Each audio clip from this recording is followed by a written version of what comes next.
Welcome to the Brandinc PR Podcast, where we dive deep into the stories and strategies of today's most impactful entrepreneurs, business leaders, and professionals. Whether you're building your brand, scaling your business, or just looking for inspiration, you're in the right place. Hello, hello. Y'all get a little dance, a little shimmy as we're getting started this wonderful day. Hello and welcome back to the Brandinc PR Podcast. My name is Brandy Sims, your fabulous host, founder of Brandinc PR. And I'm super excited to have this guest with me today. You know, I'm always excited to have guests, but this one in particular, I'm really, really excited about because of her experience, her role in marketing and comms, but also just the amazingness that is a Black woman in professional in this space. I got to celebrate that, right? So you see why I'm excited. So I just want to welcome my special guest, Alesha Henley, who has been a marketing executive for corporate comms for the past 25 years, with her past work being with agencies like AT&T, Blue Cross Blue Shield, you name it, Alesha's been there. Welcome, Alesha. I'm excited to have the talk with you. How are you doing today? I am well. Thank you so much for having me. I am super excited to be with you this morning. Yes, yes. Well, I'm happy to have you. All right, let's dive right into it. When I was snooping your page, because that's what you're supposed to do. That's what you're supposed to Just do. snooping and okay, let me see more about her background, everything like that. And it's right. I was right in saying that your background is impressive. You've been able to hit corporate comms in a way that not many can do and have been able to do in these years. So I want to start with just your career journey and how you got started. So of course, having this impressive background, you've worked with Blue Cross Blue Shield, you've worked with, and I'm going to pronounce this wrong, Rust-Oleum, the Rust-Oleum.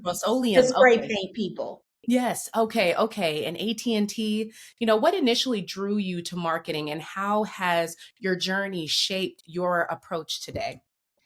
Absolutely. My journey, how I chose marketing, it actually kind of chose me, honestly. Mm, I can't even pretend that I kind of knew what I was doing when I went into marketing. In school, I was a business major, and I realized very quickly that accounting was not for me. And so I started taking a couple marketing classes and said, hey, this is kind of cool. And that's kind of where I went. So I got my undergraduate degree in marketing, and I'm going to date myself significantly in this next statement. When I got out of school and was in the newspaper looking for jobs. dun, dun, dun, dun, Woohoo. dun. Right. I just couldn't find anything. So my journey actually started in marketing analytics. So I've always been in the marketing department, but what my role was analyzing what tactics the marketing professionals actually did, and then being the conduit of data between the tech people and the marketing people. So that's how I started my journey, which has genuinely made me a data driven marketer. Because when I made the switch to be a marketing professional, it was always rooted in data. I always set up campaigns to ensure that I could measure them so that I knew what was working and what wasn't working, and we could change those tactics. So that really shaped what I have done over my full career. Yes, yes, I like that. So marketing, you didn't find marketing as much as marketing just found you and fell It on your did. lap. I love that. I really love that. So having worked in both corporate and nonprofit sectors, what are the biggest differences and similarities that you, as a marketing strategist, really find with each of them? That's a very interesting question. I always thought, because my career started in corporate, Hmm. small corporate, big corporate. I've worked for startups. I've worked for, like you said, large companies like um, AT&T. And I always thought going into nonprofit would be so different because, you have a mission and you're driven to the work that you're doing. And while that is 100% true, the strategy behind it is very, very similar, because what Mm. you really want is to build your brand, to create brand awareness that is going to resonate with your target audience, whether it is a donor whether it is a user, whether it is a purchaser, the strategy really remains the same. Oh, I The like that. consistency remains the same. Yes. Yes. No, I really like that.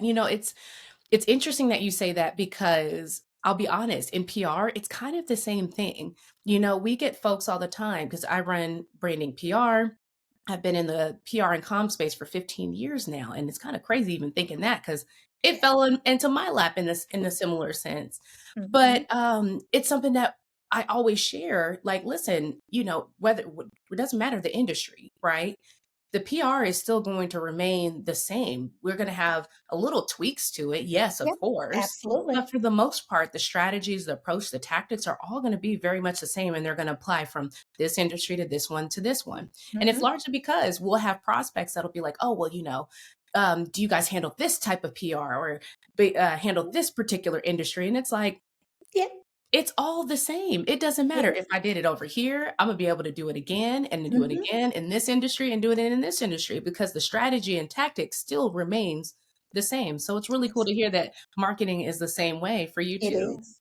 It's the And I same. love your point of you just tweak it for what Yeah, the person needs, because that's all it really is. The basis of it, the baseline is the same. You just tweak. absolutely. Absolutely. So what motivated you to start a dose of insight? Okay. And what unique value do you bring to your clients as a fractional marketing expert? Because you do I should have added that in there. Like all these titles, Alicia, how do you have time? Right. It's like, Alicia, yeah, you're writing, you're doing this, you're doing that, you're a strategist. Like this is amazing. But Well, what thank you motivated very you to start much. it and what were those unique value points that you bring to your clients? Amazingly, this too fell in my lap. I never thought ever that I would be an entrepreneur. I was on that corporate track looking Mm, for the corner office, and none of that ever really happened for me. mm. At a happy hour, no less. I was speaking with a colleague, and she was talking about the marketing um, consultant that she had, and that person was not good, and the person was rude, the customer service was terrible. And me being an experienced marketing person, I said, well, what do you need? Maybe I know someone that I could refer to you. And Mhm. as she explained exactly what it was she needed, I was thinking in my head, I could probably do that for her. And she continued on, and I said, I could probably do that too. And then she continued on, and then it came out. I said, I could probably do that for you. And she said, are you Mm. serious? And I said, sure. And she said, call me Monday. That was my first client. Oh, I love it. Yes, I found a name, got an EIN and an LLC, and a business was formed. there you go. It's like all of these things just happen to fall in your lap and they Fall in my align lap. so perfectly well. I love that. Indeed. But Indeed. sometimes that's what it is. That's what it takes is something to just fall in your lap and you realize that I'm pretty good at this. And let's explore this a little further. Let's And go. that's exactly what happened. Yes, that's amazing. That's amazing. I feel like that just is so consistent with just an entrepreneur mindset Indeed. because an entrepreneur mindset, it's somebody that is just different. It's hard to describe, but you always know that you have that inkling because you have the inkling to begin with to just try something different. It falls into your lap. Okay, let me see what happens with that. Yep. That's an entrepreneur mindset in and of itself because a lot the Absolutely. rest of the world they don't think so it just fell in my lap. Doesn't mean I need to explore it. I'm just gonna go clock in right now. Nope. Yep. I'm Yep. doomed to see to go. And then, the interesting thing is literally a week after I got my LLC incorporated, Uh-huh. the pandemic hit. And I said, Mm, wow, you're speaking to me. what an opportunity. I'm at Mhm, home and I can't do anything else. So mhm. let's really explore this opportunity. Like you said, it fell in my lap. Let's see what happens. Yes. And that was 2020. In 2023, I quit my 9 to 5 to focus on this fully. And I have not looked back. Oh, I love that, and congrats. That is Thank you. amazing, amazing feat. That's Yes, what we wanna hear. That's what you indeed. wanna see too, Indeed. and but it's what it takes. You have to be willing to take that step and just go with it and Hmm. let the chips fall where they may, Indeed. and for you, it has been a rocking success. I love that. Thank you. Yes. Okay, so we're gonna switch gears a little bit, Okay. talk a little bit more about the marketing and branding, Mhm. and really more so your insights into marketing and branding. So, in your experience, what are some of the most common branding mistakes that small businesses and nonprofits make? I'd love to hear from you. The biggest mistake that people make is literally going straight to tactics, and none of their tactics work together, and they don't have a clear message or a clear idea who they're targeting. Mm, And I know that taking time to do strategy and making the investment in strategy doesn't give you an immediate ROI, but in the long term, having a strategy that you're executing from will help you tenfold because mm, all of the things that you do will work together and compound each other. mm, You know, they used to say that you had to hear something 7 times to even recall it. I submit to you today, in the digital age that we are, and all of the information that is coming at us at every turn, it is way more than 7 times. mm, mm, So if you don't have a strategy to sift through that noise, you're not going to be effective. mm. Okay, you're dropping a gem there. Because I do see, and I hear this often too, working in a similar space, Mhm. folks are what is it? There's a term for this. Oh my gosh, and I feel like somebody told me this the other day. But you've already, what was it? You bought the cow already, but you haven't. I'm gonna have to think of it. But you get where I'm going. I It's like do. you've already I built do. this out, but you haven't even gotten, Yep, the means to get it going. Like you done exactly. built it out. You built the car before you that's on the tip of my tongue. But you know what I'm talking I about. know exactly what you're talking Yes. about, and I can't think of it I can't either. think of it. Just because I said it, now I can't think of it. But it's in that same vein that people just go immediately, okay, let's strategize. Let's get this together. But we don't even have a clear foundation of what we're doing. There's no vision for the brand. Yes. And so by default, because you do not have that, this is destined for failure. And then Destined. where are you getting this strategy? Right. And what I've heard and found is like a lot of the times it's either, oh, I asked chat. And it's like chat is smart, but chat is still evolving. It's not an end all be all for one. It's a tool. Okay. And chat can't tell you who you are as a brand. That Ooh, is something that needs to come from you as the entrepreneur, as the owner, as the CEO. Chat can't tell you that. yep. It can't. It's impossible. It's You have to tell impossible. it that. It Yes. can't tell you that. It Yes. can't tell That you is an input to chat, and that. then it helps you. But Mm-hmm. it can't define that for you because it doesn't know who you are. Mm. That is a word. It doesn't. It does not. See, we found these tools, right?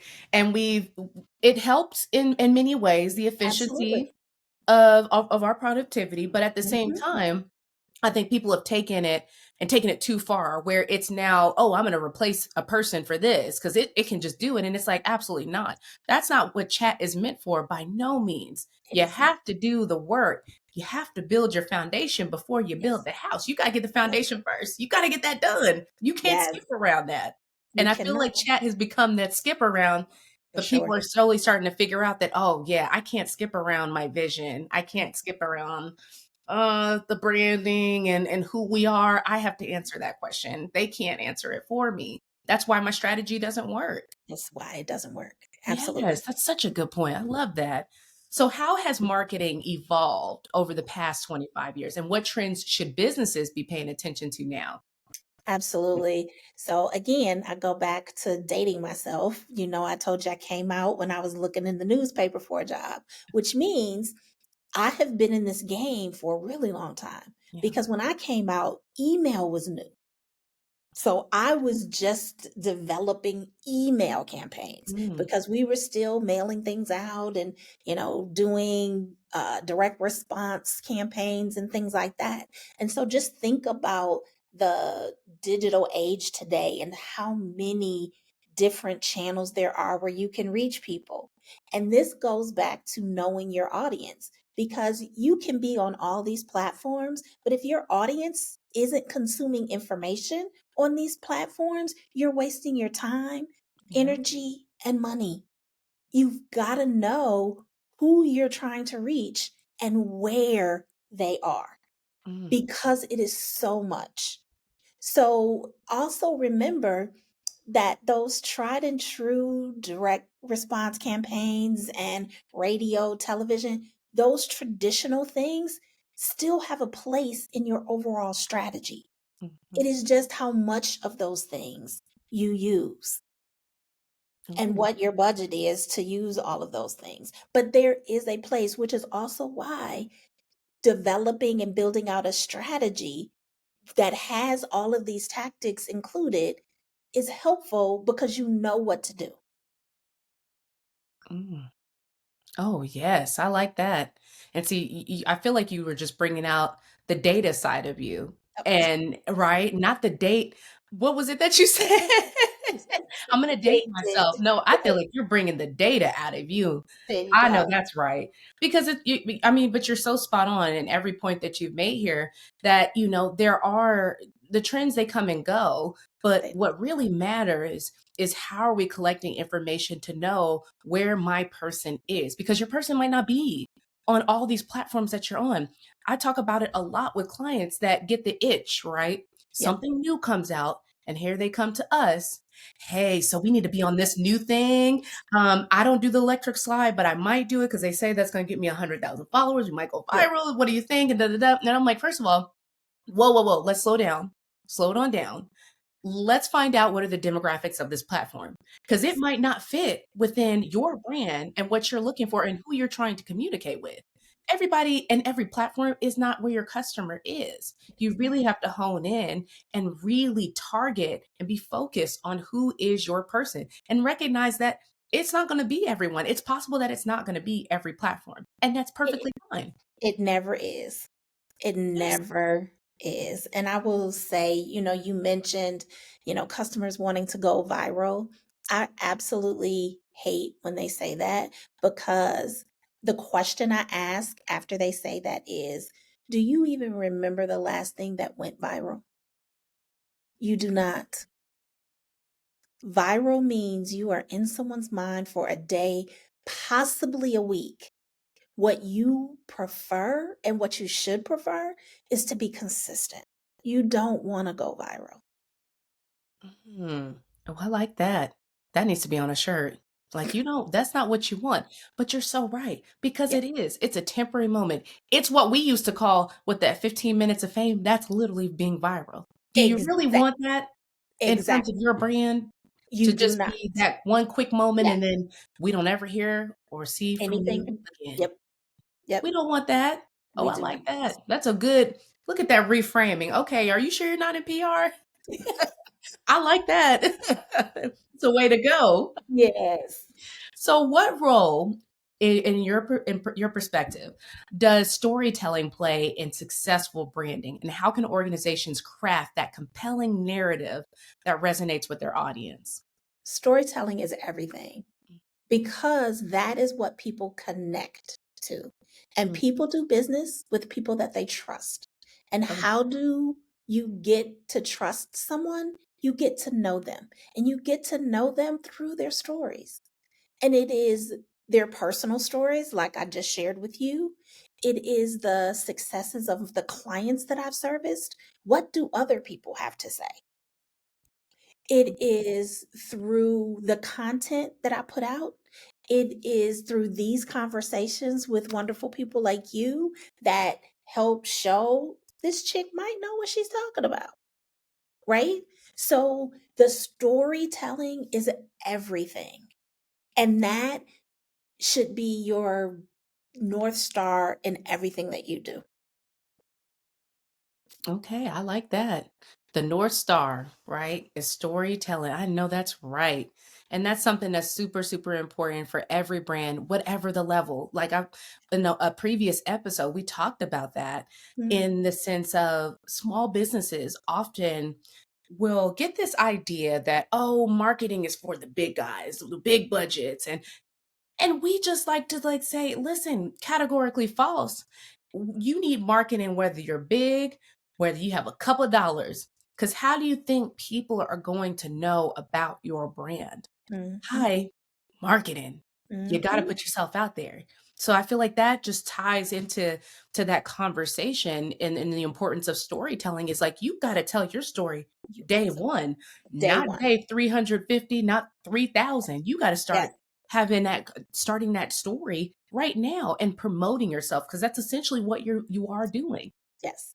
And Yeah. I always, my favorite saying is, you can have the best product or service in the world. And Yeah. without marketing, no one would know about the product or you. Hello. And that is where your storytelling comes into play. Mm, I know that's right. I know that's right. So, okay. So we talked a little bit about branding, we talked about some marketing. Let's get into strategy and execution now. Yes. So many businesses, and we just kind of talked about strategy in and of itself, and many businesses jump into that before we even have a real foundation built. So many businesses struggle. They struggle with balancing that strategy and that execution. Yes. What advice do you have for leaders who want to be more intentional about their marketing efforts? You, you know this probably better than anyone since you're in the industry. Everybody's a marketer. It's not really that hard. I have a personal social media account, so it really can't be that hard. Like, I can do this. I've got this. Mhm. This is what I say to those people.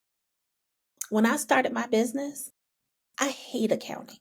That is not my forte. So the very first thing I did after I got that LLC was found an accountant because I don't want to be in jail. I want to do the things the things that I'm supposed to do. I want to set everything up right. And that is what you should think when you think about marketing. Just because, like, I can do a debit and a credit, I can do a balance sheet, Yeah. but do I know all of the intricacies of accounting for a small business? I do not. Nor am I going to take the time to get educated in that space because I'm a marketer and I don't really enjoy that. Mm, So I am going to stay in my lane as a business owner and I'm going to do what I love doing and what I do best. And then I'm going to find other people that supplement and lift me up so that I can do that. And so marketing is no different. And it is an investment. The problem with marketing is people want immediate ROI, and marketing is a long term game. mm, It is not, you're not going to get your immediate ROI. You're not going to get it in a month. You might not get it in 6 months, honestly. But when someone refers you to someone, they say, oh, Alesha at A Dose of Insight is great. What is the first thing you do? You go and look for them on their website.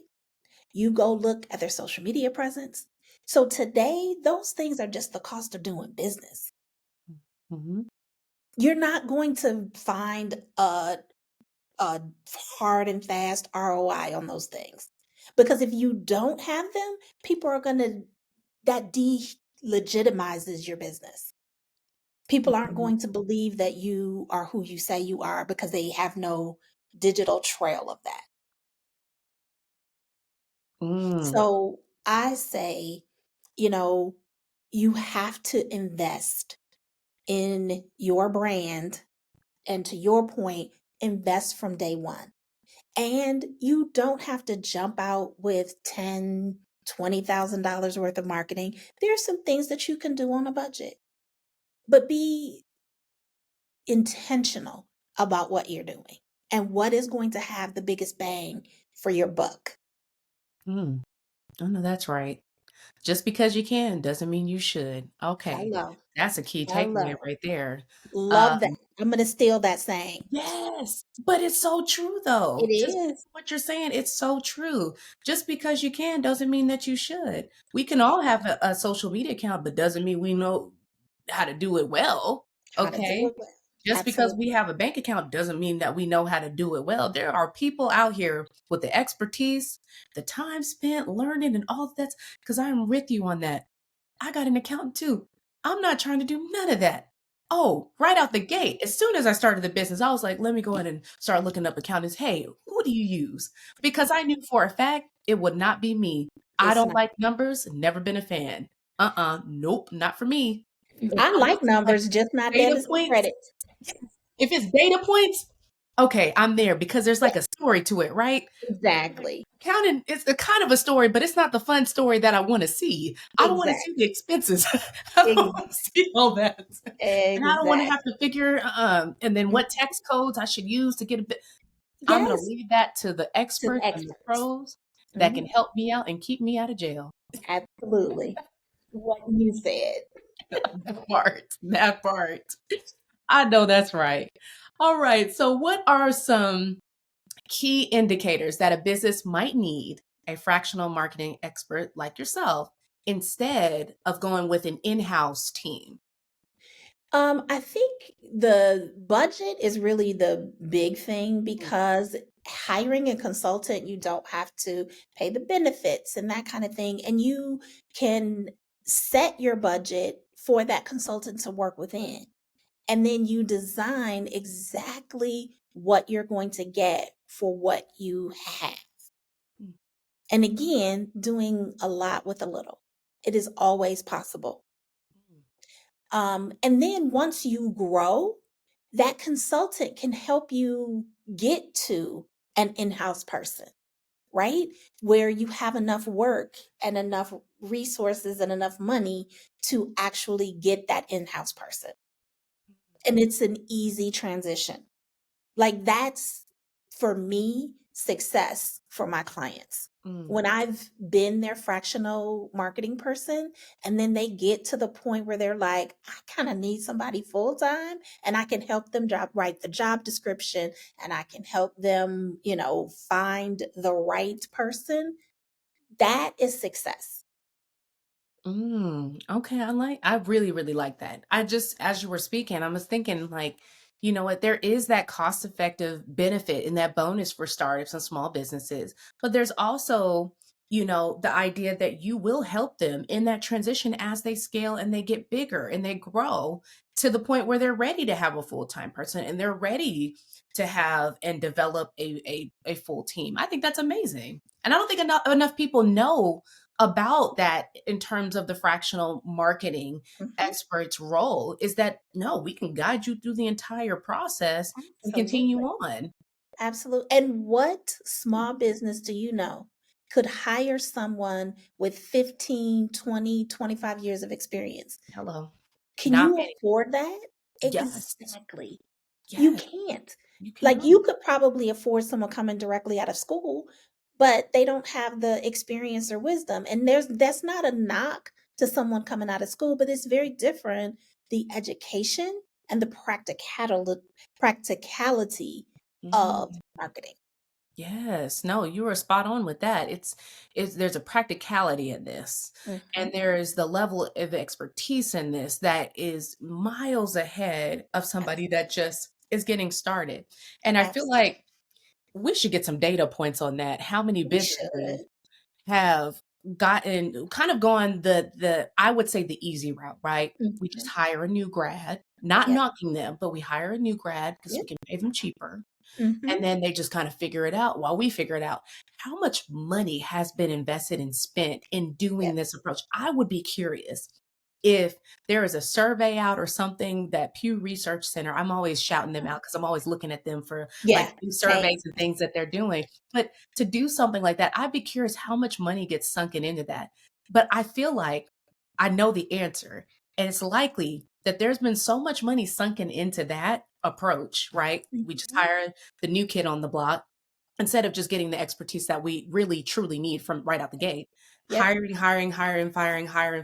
Mhm. How much money? It probably is enough money where you could have gotten an experienced person right out the gate, and Yep. you probably could have scaled your business in turn right out the Mhm. gate much faster than going this hard-headed approach by being cheap. Ooh, that was ooh. I feel like I'm shots fired. I'm going in today. Yes, and It's I being love that's it. what it is. It's being I cheap. love it. It's Yes. being cheap. Mhm.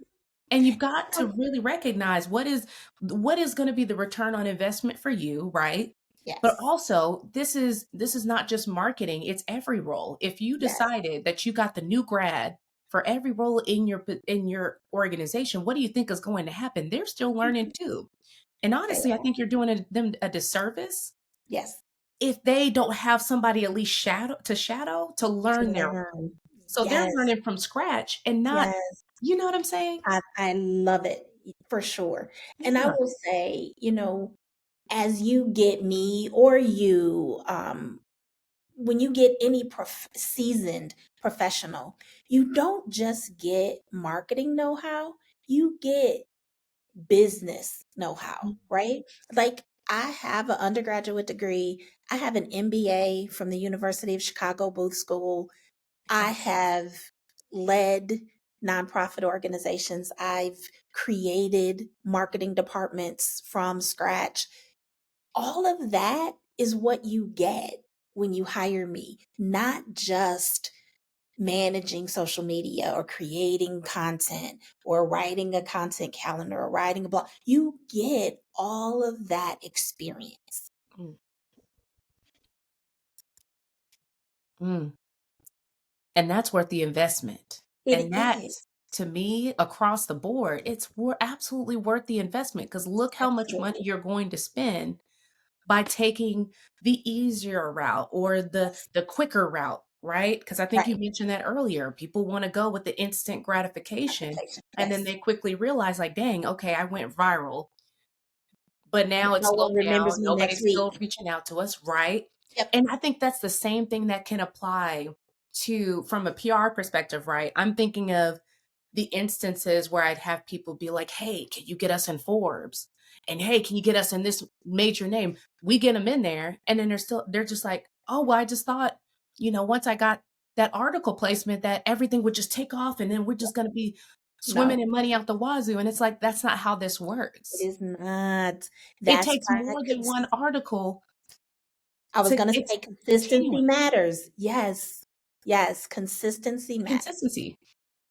100%. It has to be there. Otherwise, you're doing this, you're just throwing spaghetti at the wall and Yes, it's you just going are. to bounce right on back. Nothing's going to happen.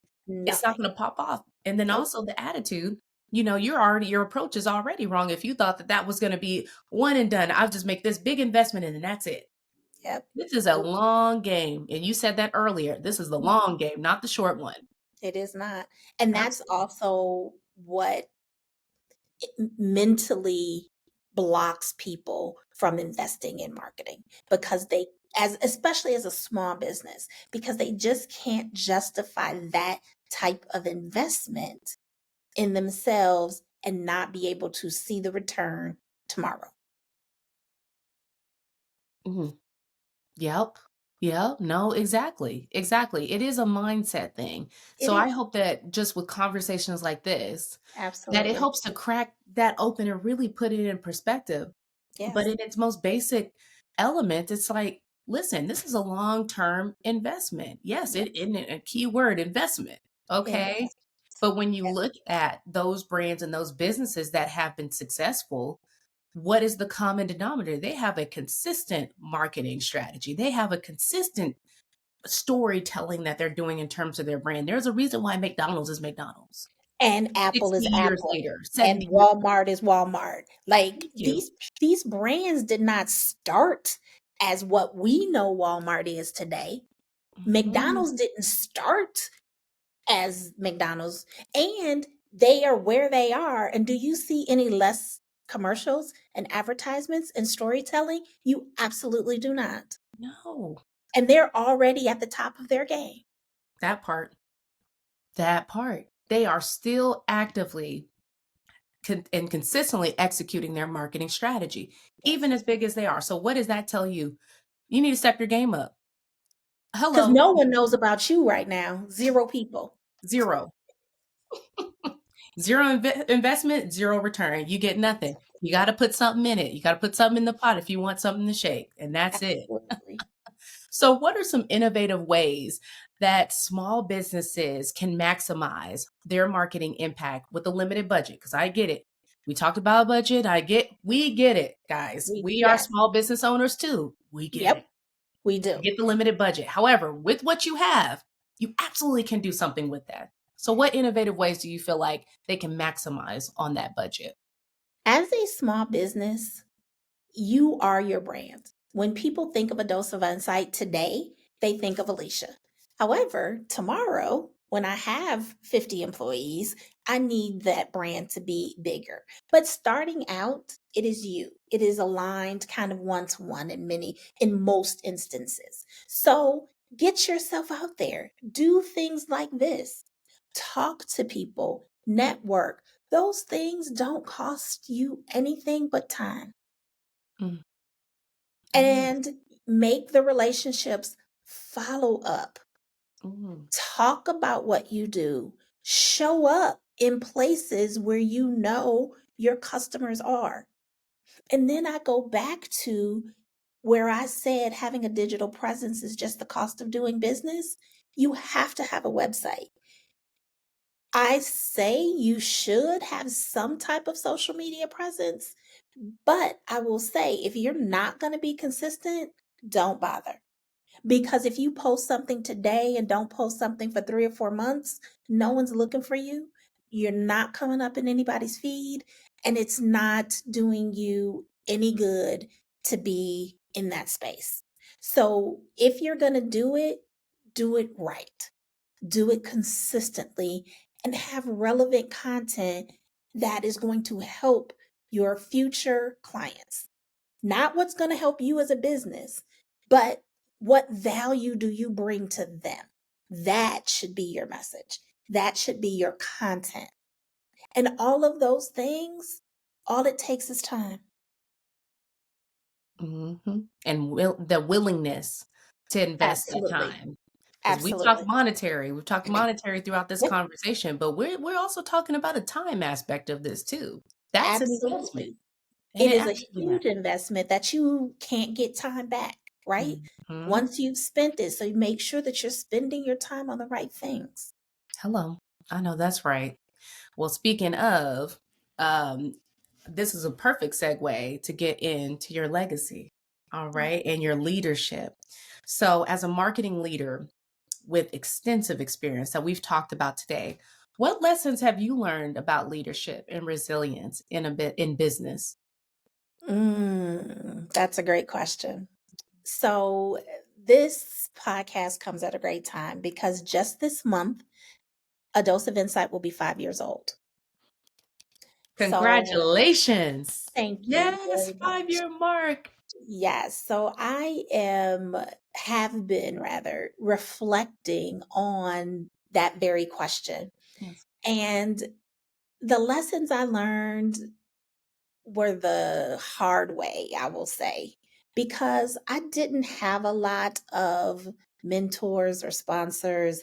I tripped over the bumps in the road and hit my face on the concrete and got up and kind of brushed it off and put a band aid on and kept moving. But I feel that if I can help others avoid the bump in the road, avoid the band aid, I'm going to do that. And I have a special place in my heart for women owned businesses, for minority owned businesses, because that is who I am and that is what I do. So I have people, entrepreneurs that I mentor and try to help them however I possibly can. So my legacy, I hope, is to put people on a path that doesn't have to be hard, Mhm. to lighten the load, to clear the path, to share lessons learned, to guide in a good direction. Um, because I think we all deserve that. Mm. Yes, yes, yes, yes. What legacy do you hope to leave in the marketing world? And do you hope a dose of insight contributes to that vision? I really kept a dose of insight going because I felt that small businesses were at a disadvantage of having experienced assistants because they couldn't afford it. So I'm not the least expensive in the game, but I'm absolutely not the most expensive in the game because I know what it's like to be an entrepreneur. So the legacy that I want to leave is helping small businesses grow because that is genuinely the crux of our economy. It's not the McDonald's and the Apples of the world. It is these small businesses that are trying to do great things that everybody should know about. And I feel like in my own little way, I am helping those small businesses grow into the McDonald's and the Apples of the world. And this is just my way of doing that. Hmm. Oh, that's beautiful. That's beautiful. You're on a mission to change the lives of these small business owners. And so far, you have been successful in that and will continue to. I love that so Thank much. you. So, finally, what's next for you and your company? Any exciting projects, initiatives that you have coming up? I am going to be celebrating 5 years this month. Yes. I am redesigning my website. I'm kind of working on my business instead of in my business. That is my focus for 2025. And I am taking my own advice by getting out there, putting myself out there. Thank you for inviting me today to speak on your podcast. I want to help whomever I can. The last talk I did was on St. Louis Startup Week, and it was a young lady that came up to me after the presentation and said, "Oh my God, everything that you said to me really resonated with me, and I'd really like to have coffee and pick your brain." Like that was like the best thing that could have happened. And, those are the things that are going to show that I do have some wisdom and I do have some things to share so that I can build and grow my own business, which is why I'm trying to work on it. And as I continue to work in it. I love that. Yes. Well, this has been amazing. I have really, really enjoyed just talking to you about all of the things marketing, branding, small business. And I just feel like very strongly that somebody's going to take so many great takeaways from this conversation and really Thank apply you. them Thank and you. allow their business to reach its full potential. So I really appreciate you so much for your time. Before we close, how can people get in contact with you? How can we support you? Yes, you can find me on social media platforms, Dose Insight. I am on Facebook, Instagram, and LinkedIn. My website is a doseofinsight.com. Welcome you to visit any of my platforms and connect with me. I do have free consultations if you want to chat a little bit further about your marketing needs. I love it. All right. Well, Alicia, this has been awesome. Definitely have to come back, especially after Absolutely. you're done Anytime. celebrating, girl. I love that. You better go ahead. That's amazing. Well, And thank as you very much for the invitation. This has been amazing. Yes, yes. No, you're very welcome. I just enjoyed this thoroughly and definitely will be checking out your site even further to see how that update and all that refresh for the 5-year anniversary to be updated and ready to go. So I'm definitely going to be checking you out here Thank soon. you. All right, awesome, awesome. Well, thank you again for joining the Brandinc PR podcast. Our listeners, thank you for always tuning in. Be sure to subscribe, like, follow us on social media at Brandinc PR. And until next time, we'll see you next week.